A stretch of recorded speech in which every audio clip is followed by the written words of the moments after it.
Playboy a ramené les hommes à l'intérieur. Rester à l'intérieur et jouer devenait une activité acceptable. Tandis que les autres magazines masculins affirmaient que la place de leurs lecteurs se trouvait dans les forêts pour chasser le canard, ou près des fleuves pour pêcher la truite. Celui de F proposait aux hommes de préparer des cocktails, de jouer au backgammon ou de plotter leurs fiancés au coin du feu. Rejoignant des années plus tard, non sans ironie, les positions de féministes telles que Betty Friedan, Playboy critiquait l'institution établie du mariage, de la vie domestique et familiale suburbaine. Soudain, le célibat devenait un choix, lequel s'accompagnait de boissons raffinées, de chaînes hi-fi et d'appartements à faire rougir de jalousie les jardins clos et les volets blancs pavillonnaires.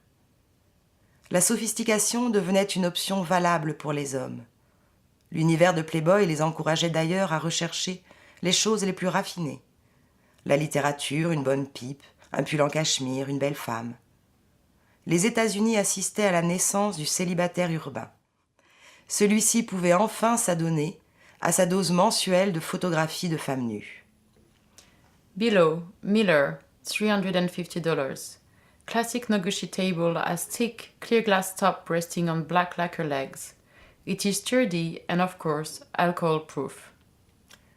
Hefner avait compris que pour fabriquer une âme, il fallait concevoir un habitat, créer un espace, proposer un ensemble de pratiques pouvant fonctionner comme habitus du corps.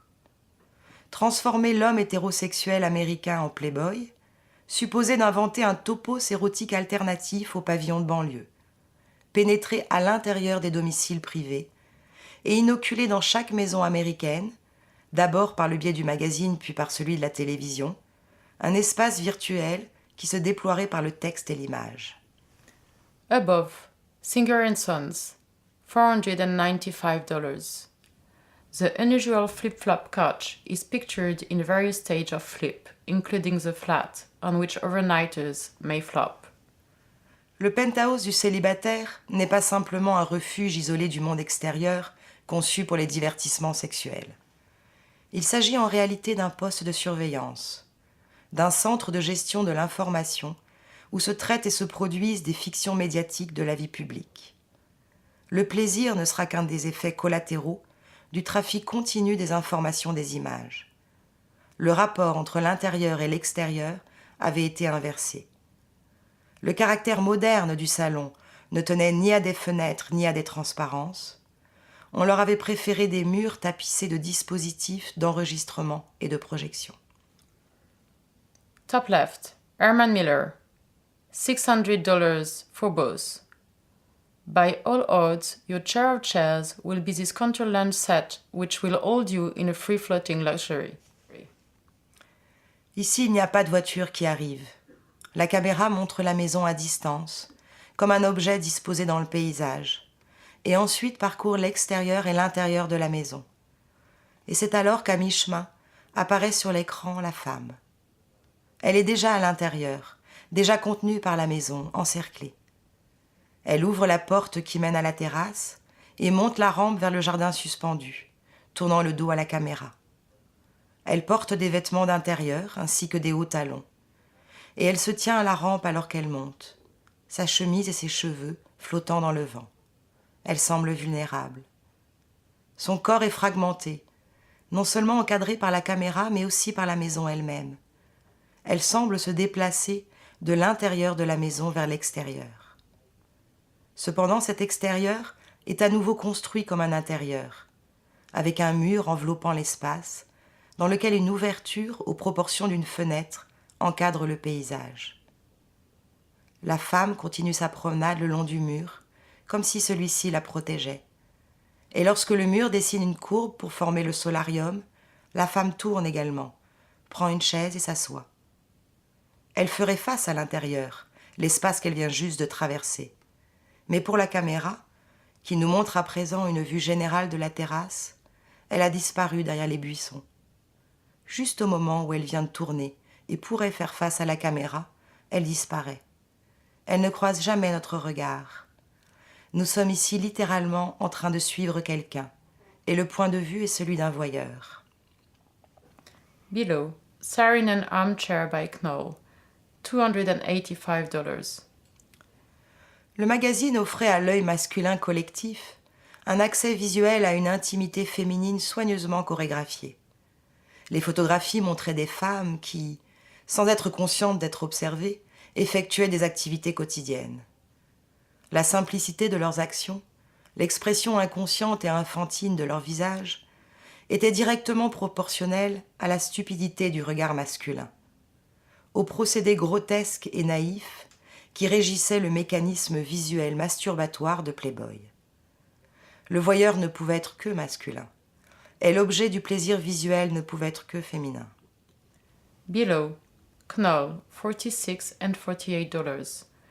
Rocking tools designed by Noguchi, built of hardwood and metal or for casual living room sitting in comfort.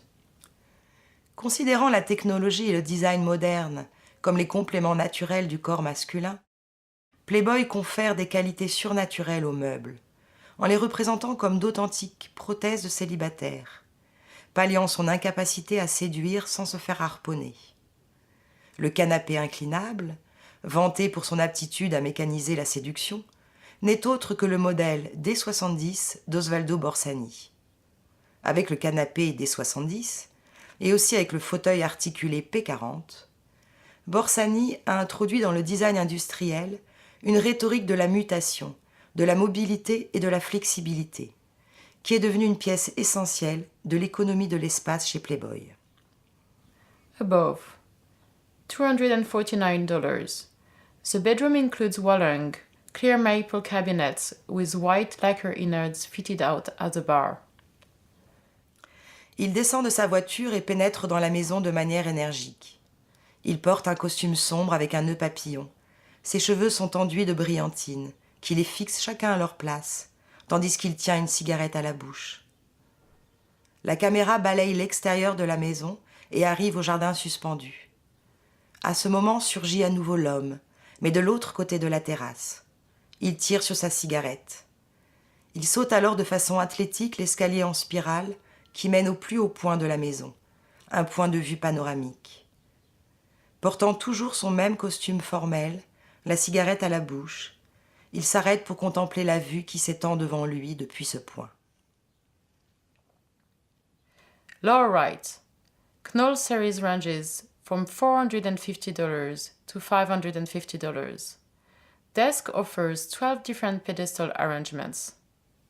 Playboy lutte pour définir son mouvement vers l'espace intérieur comme un processus de masculinisation du régime domestique plutôt que comme une féminisation du célibataire urbain. Playboy considère la réorganisation des codes et des genres sexuels comme un combat sémiotique et esthétique qui se livre à travers l'information, l'architecture et les objets de consommation. La masculinité du Playboy se construit à travers un méticuleux exercice de théâtralisation dans lequel les techniques de mise en scène et les éléments du décor sont plus importants que la psychologie des personnages. Below, Knoll tables, $78. One of four, with foam cushions, may be used singly or together for seats or buffet. La folie des penthouses et des manoirs Playboy représente une alternative radicale à l'habitation unifamiliale des années 50. Face à la maison hétérosexuelle comme espace reproductif, Playboy va dessiner une fiction érotique pouvant fonctionner en même temps comme domicile et comme centre de production. At bottom, upholstered vanity seat is by Miller, $56.